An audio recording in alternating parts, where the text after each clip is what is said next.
Hey, another video for you today. We'll start with some observations. This is what I normally see. Now, I can almost do an Admiral Byrd here. From the pole, from the middle pole to the, you can't really see it in this light, but there's a side door to the garage. When these two line up, the sun is generally at 3 o'clock in the afternoon is always in line. So that's my marker. Now today it's, you can't really see it, but I hope you can see with a pencil. It's about, yesterday it was 50 minutes behind. Now this can be explained in the analemma.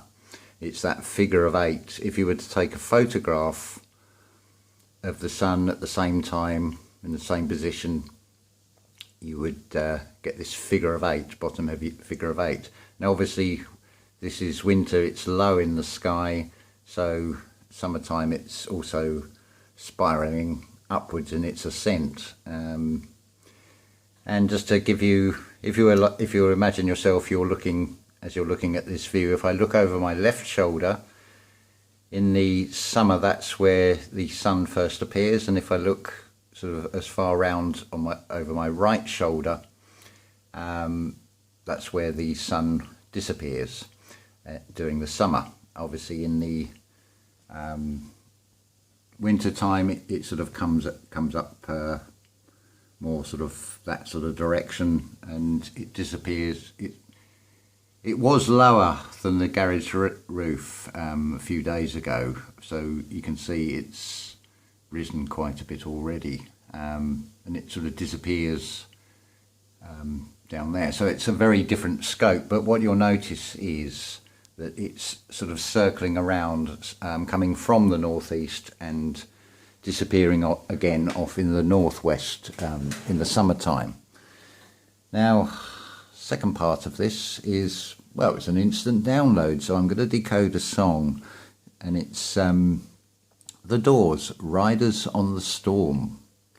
Very appropriate for sort of the coming months in what will be displayed in the crazy external. So riders on the storm, that's exactly what we are. Into this house we are born. Well, that's an astrological reference, depending on which house you're born in, your birth sign.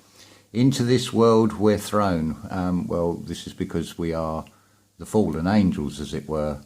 Like a dog without a bone, because we have no guidance. We're sort of an actor out alone, because the world is a stage, and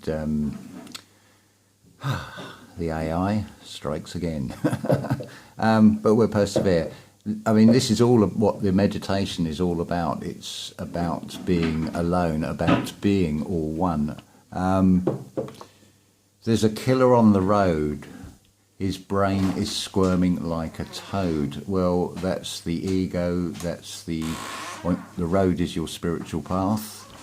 His brain is squirming like a toad is the reference to the reptilian brain. It's great, the AI, isn't it? Take a long holiday, let your children play. That's about finding the inner child, about daydreaming. If you give this man a ride, sweet memory will die, killer on the road, yeah. So if you give this man a ride, it's like allowing you to be led by the ego. Sweet memory will die, you will forget that you are the creator. That is basically saying there. Killer on the road, it's on your spiritual path whether you make it out or not. So we'll just progress on. This is actually playing. I thought it's best if I put it on silent. Hello, Suki.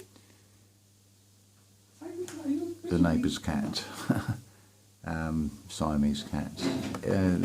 We're set to be fraught with external interferences, shall we say. So, but yeah, what's happened here? Let's advance this on, try and find the next lyrics on this song.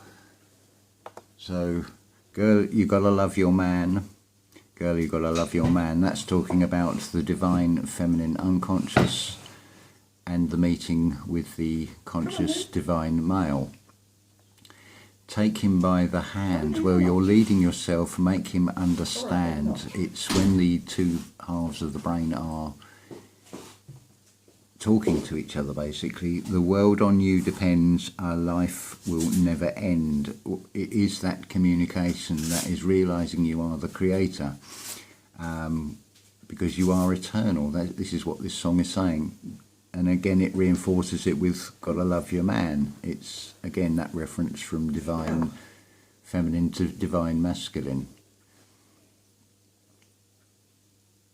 I think that might be it for the lyrics. I think they just repeat from there on. I should just check.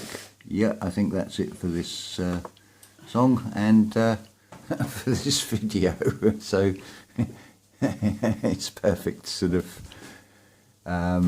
example of the AI and how it works and how it works through what you would class as an NPC. So, but forgive them, for they know not what they do. But it was quite obvious that I was making a video, but that wasn't going to stop the interferences. But a perfect example and worth showing. It's like, don't be put off your focus, don't be derailed by it. Again, I'm going to reference the Prentice Mulford link I put in the previous video that I've made, because when you're focused on the future, if you go back to somewhere where you've lived before and you come across people that knew you of before, and this I think is something you'll relate to with your spiritual growth, where you're pulling apart from those that are believing in everything that is shown to them from the external world, and it's a completely different language that we're speaking, and it becomes very much that you're in two worlds. You're in this world but not of this world. That is becoming clearer and clearer, and that's another thing that has come out about all of this. The overriding message is one of be the observer. Don't take part in it. Just humanity is caught in the crossfire between two pillars which will come crashing down. We are also at the stage of the script of Herod's killing all the newborns with those needles and things, under the pretense of something else, of course. So they're playing that all out. So the end is not that far away. The closure of this, that final curtain call. And remember, law of mirrors again. It's not the curtain closing, it's the bringing of the air element to the earth, which is the curtain's opening. It is the tearing of the veil, if you like, is another way of expressing it. Apologies if you can hear my stomach growling there. The AI even seems to get through to work through me, but it's like, nice try, but you're not going to derail this video. You've got to just laugh at what's presented. It's like, yeah, just be like the school teacher. Could do better next time. See it as just a game of life. It's like, are you going to let the AI trigger you and put you into a negative state, or are you going to rise above it and see it for what it is? Because it is just like a magical illusion. That's all it is. It's a trick. It's an illusion of power. It has nothing, therefore it has no power over you. And remember, this is something else with this mirror.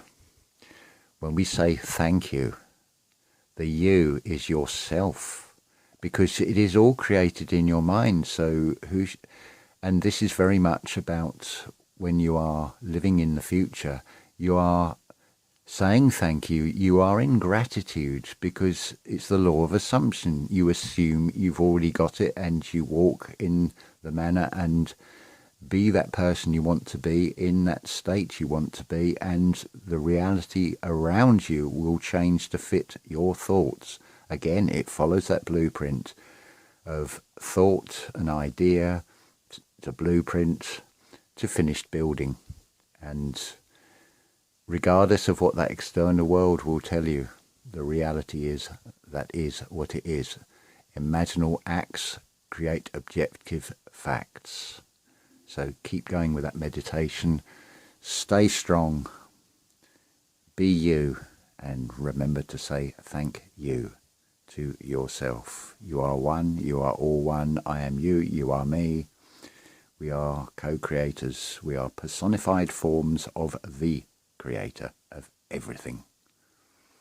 And why not co-create? We have the power within us. Co-create something better. There's nothing to say it has to be in this particle reality.